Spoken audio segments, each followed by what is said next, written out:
Kelanchal times, हर खबर पर हमारी नजर।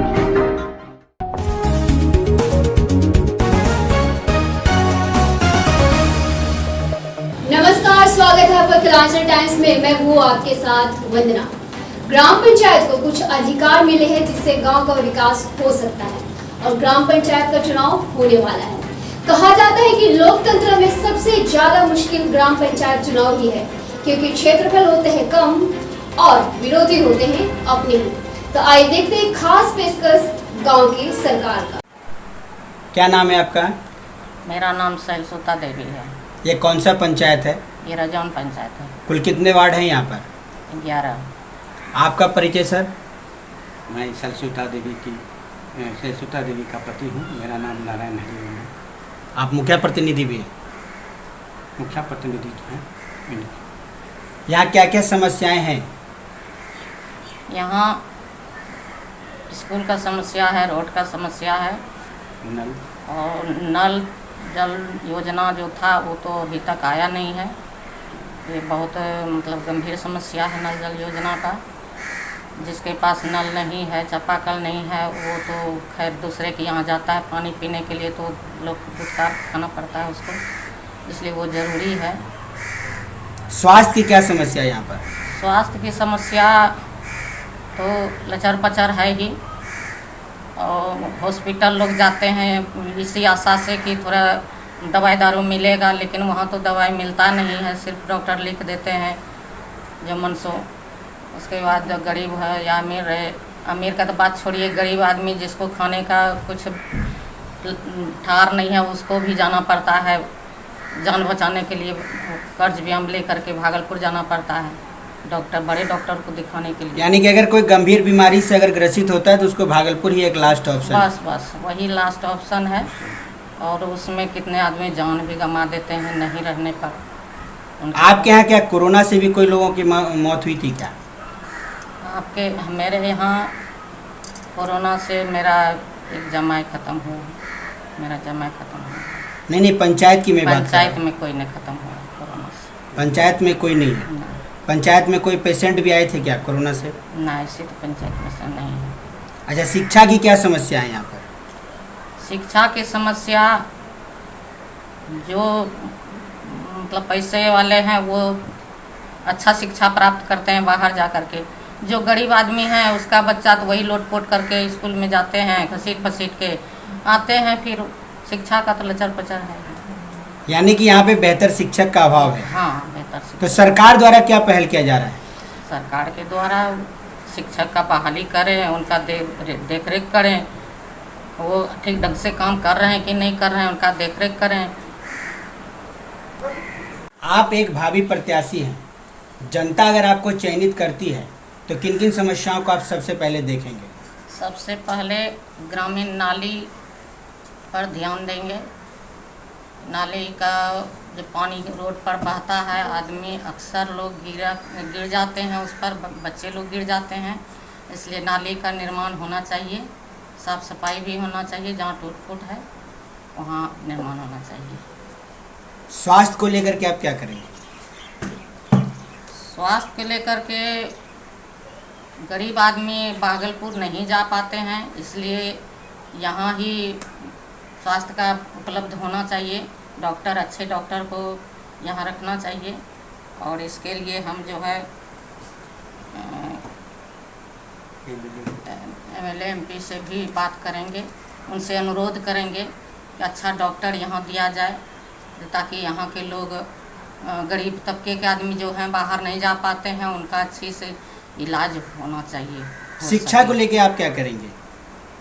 शिक्षा को लेकर के यहाँ पर स्कूल तो है, पर उस पर जो है टीचर लोग उतना, शिक्षक लोग एक्टिव नहीं हैं और पूर्ण नहीं है, कम है, इसलिए शिक्षा बेहतर नहीं हो पा रहा है। और इसके लिए सरकार से अनुरोध करूँगी कि शिक्षक को बहाली किया जाए और उस पर ध्यान भी दिया जाए। प्रधानमंत्री आवास को लेकर आप क्या करेंगे? प्रधानमंत्री आवास को लेकर के हम गरीब सबको चुनेंगे, जिसको जो बेघर है उसको चुनते हैं, जा करके देखते हैं कहाँ क्या है, और उसको चयनित करके और उसका जो है सब लिख करके और इस पर हम दे रहे हैं, सीओ को दिए हुए हैं। और उनका जो है ये आवास दिलवाएंगे, पहले रिक्वेस्ट करके पहले सरकार से ज़मीन कुछ मुहैया कराएंगे, उसके बाद उस पर आवास के लिए ऋण दिया जाए। जो नहीं, यानी कि आप सांसद वगैरह से मिलके, प्रशासन से मिल करके आप उनको जो है प्रधानमंत्री आवास मुहैया कराएंगे जमीन अधिग्रहण के साथ? हाँ, मुहैया कराएंगे। आप एक मुखिया प्रतिनिधि हैं, आप इनके साथ किस प्रकार से जुड़े रहेंगे? देखिए, जहाँ तक मेरा जुड़ने का काम है और इनको आगे बढ़ाने के लिए हम समुचित रूप से जितना संभव हो सकेगा हम प्रयास करवाएंगे, क्योंकि हमारे यहाँ की जो स्थिति है ना बहुत बिगड़ी हुई है।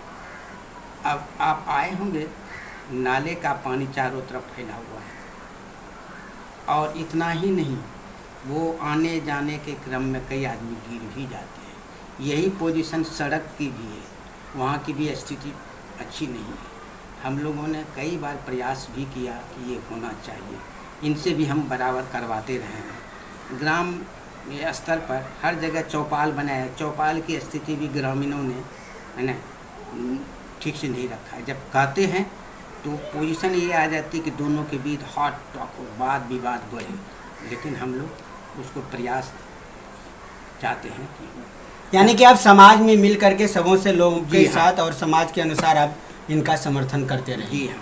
और जहाँ तक रही बात आप शिक्षा के बारे में, है ना, तो हम यही कहेंगे सरकार का तो निरंतर प्रयास रहता है, उनकी अच्छी व्यवस्था होती है, लेकिन उसके अनुसार न तो अच्छे शिक्षक मिल पाते हैं, न तो उसको शिक्षण सामग्री है, न बच्चों को समय पर पाठ्यक्रम में मिल पाता है, और नतीजा यह होता है बच्चे स्कूल कम जाते हैं, वो सिर्फ जाते हैं भोजन के लिए, मिड डे।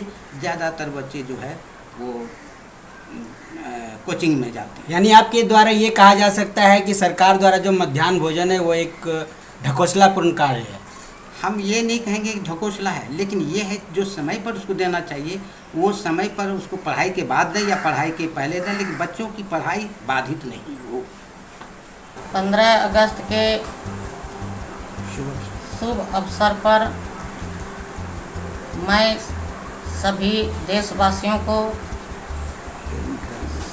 सभी ग्रामवासियों को, सभी पंचायत वासियों को, सभी भाइयों एवं बहनों को मैं शुभ हार्दिक अभिनंदन करती हूँ। मेरा भारत स्वतंत्र रहे, इसके लिए छोटे छोटे बच्चे को भी आगे बढ़ने का सरकार उनको शिक्षा दे। 15 अगस्त स्वतंत्रता दिवस के शुभ अवसर पर हम अपने ग्रामीण वासियों, पंचायत के वासियों, राज्यवासियों तथा देश के वासियों को एक हार्दिक अभिनंदन करता हूँ। साथ साथ ये कहते हुए कि हमारा ये भारत, स्वतंत्र भारत अक्षुण्ण रहे, खंडित नहीं हो, इसके लिए हम लोग हमेशा सजग रहें। केलांचल टाइम्स, हर खबर पर हमारी नज़र।